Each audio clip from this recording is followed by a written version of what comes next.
সকলকে জয় যিশু। মথি 24 অধ্যায় 37 পদ।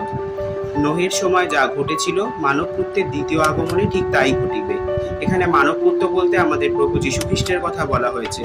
নোহের সময় যেমন অত্যাধিক জলপ্রপাত হয়েছিল, ঝড় বৃষ্টি হয়েছিল, আমাদের প্রভু যীশু খ্রিস্টের দ্বিতীয় আগমন সময় সন্নিকট। তাই আমাদের এই চিহ্নগুলো দেখানো হচ্ছে। এই যে অতিরিক্ত গরম, মহামারী, এই ঝড় বৃষ্টি, এগুলোই আমাদের প্রভু যীশু খ্রিস্টের দ্বিতীয় আগমনের চিহ্ন। ঠিক তাই এখানে এই কথা বলা হয়েছে।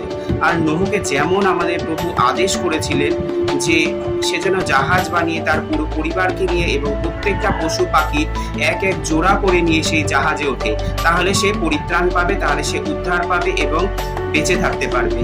নোহ অনেকেই নোহকে দেখে নিন্দা করেছিল, হাসাহাসি করেছিল, কিন্তু নোহ সেটা পাত্তা দেয়নি। ঈশ্বরের আদেশ মেনে সে ঠিক সেই জাহাজকে বানিয়ে যেমন ঈশ্বর বলেছিল তেমন করে চলেছিল।